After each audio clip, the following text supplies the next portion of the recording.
about 30% of my brain, about a third of my brain is locked in this idea that these live action films are a tax write-off for Disney. They're intentionally losing money on these. Well, Tell me why no. I'm wrong. Well, because look, when they started doing this, think about the first ones they pulled out of the gate, right? I mean, you had things like Beauty and the Beast, you had things like Lion King, Jungle Book. These things made gangbuster money.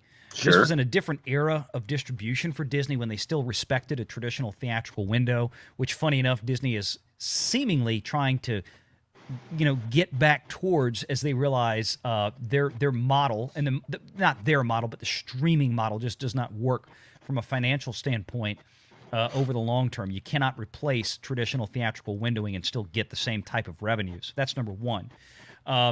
What happened was they then in the more recent years seemed like when they've been making these live action remakes, they've decided to drift way too far away from the original source material. And that's been causing problems. People have expectations of what things look like. Beauty and the Beast did, what, $1.5 billion or more globally at the box office. They sold tons of physical media. PVOD, that's back in the day when Disney was licensing out content and generating revenue post-theatrical. Now everything just gets dumped on Disney+.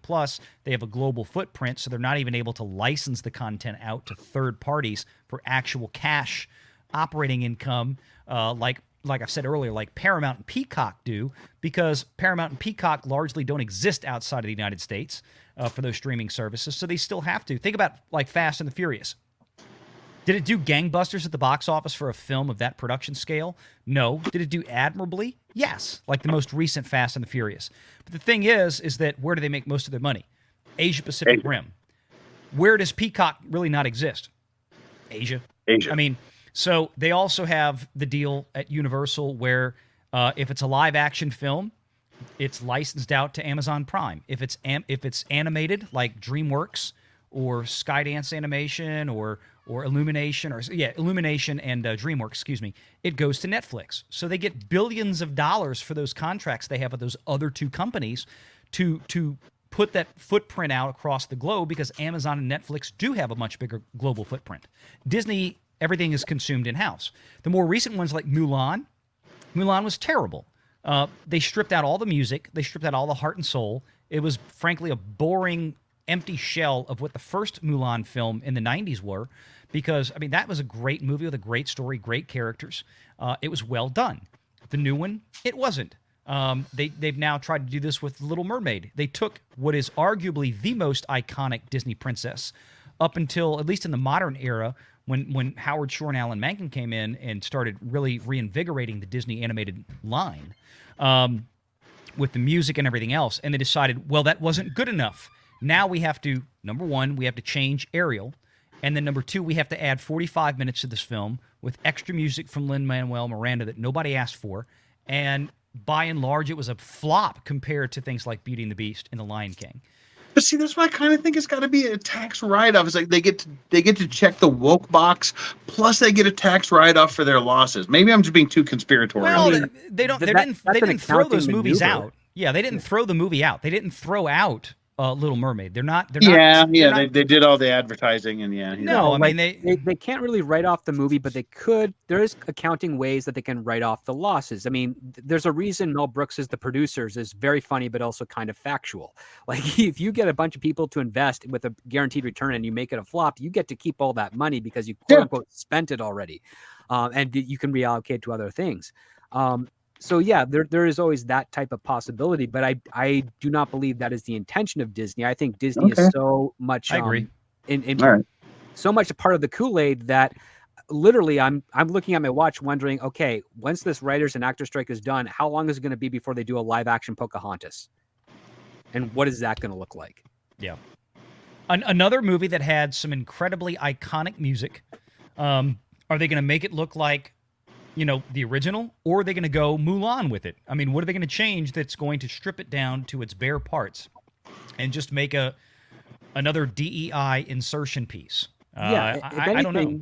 If anything, it's more likely they're doing this to kind of retain the rights of these technically public domain stories associated with Disney so that other people who want to probably do these stories will get second thoughts about trying to make their own. I mean, we already saw Guillermo del Toro did a Pinocchio version, which was far superior than Disney's live action take with Tom Oh Hanks. yeah. And I mean, that was the first time where Disney actually realized, holy crap, we actually bled from this other movie because it performed way better than ours. So that's the other aspect too. I mean, what Disney is doing right now is they have bought into this type of agenda, hook, line, and sinker, and the fact that they made so much money primarily due to the Marvel films and one Star Wars film, give or take, gave them put them at the front of the train, so to speak, to guide where the industry is going. And a bunch of the studios did follow and then eventually quickly abandon it. I mean, Sony kind of started the whole blaming of the fans thing with Ghostbusters 2016, but have we ever seen them repeat that formula again since? Because I can't find it, which means Not that they learned a Sony. lesson. Yeah. That they learned their lesson that year. However, we are getting more so now, not so much the studios or the talent involved, but it's mostly news media pundits that are making the accusations with regards to audiences. And then they're also kind of manipulating some of the studio reps as well to affirm that conjecture, essentially. And but we're only seeing it primarily in Disney. Disney has been dominating the narrative of Hollywood for the last 6 years, and as a result, Hollywood has been suffering greatly because of it. Sorry, I screwed up my grammar there. No, we got you though. No, you're right. I mean, that's just it. So, I mean, no, I don't think they're doing anything intentionally. I think Disney is going in really truly believing that this is going to be a big hit because they have been convinced through places like that bring up the USC report. Are we talking about Little Mermaid or Snow White at this point? Both, well, all of it. Yeah. Well, because I'm saying at this point, surely they have to know they have a catastrophe on their hands with Snow White. Oh, I think they do. Yeah. Oh, no. But not for the reasons we would think they do. Right. I agree with that completely. I don't think it's because I don't think Disney is looking at what happened with Little Mermaid and going, oh, this is why Snow White's going to fail. I think they're realizing that they have a problem on their hands with Snow White because of comments that were made by the titular star. I mean, that's what they see. They're not thinking that, oh, we did an ethnic swap of the character. We've done swap of every checkbox imaginable on the Seven Dwarves. This movie doesn't look anything like people expect. And that was my issue with Little Mermaid was Ariel visually is very iconic. It's the most popular selling Disney princess character they've had of the genre that they've created in the last 30 years or whatever, outside of the more modern ones like Elsa and Anna from Frozen. Yeah. So, I mean, you take Ariel, which has a very distinguished look. She is the bright, red-headed princess in the Disney lineup. And they changed her. They changed her visually. Now, as we've talked about before, did Halle Bailey, have the bubbly personality of an Ariel? Yes. I thought she was very charming, quite honestly, in a lot of cases. But from a commercial perspective, visually, she did not scream, this is Disney's Ariel. This is Disney's Little Mermaid princess. But again, Disney went into that with the idea that we're going to change this up to make it more representative, blah, blah, blah, whatever the case may be. And it just didn't pan out, which is mostly what people expected, at least people sitting out in the audience going, I don't think this is going to work the way they hope. And now in the beginning, I said that I think that movie could be a sleeper hit and make $1 billion. I think that movie should have done what Barbie is doing this summer. I've said that many times. I said that last summer when we saw the first trailers of it because the first trailer was her singing Part of Your World. And it was pretty. It was dark, and a lot of people have made that comment. Cinematically, color grading, it's a very dark film. It doesn't have that vibrance of the original. Saving Private Mermaid. Yeah, there was a lot of charm to it though, and it could have been there. But then the movie came out.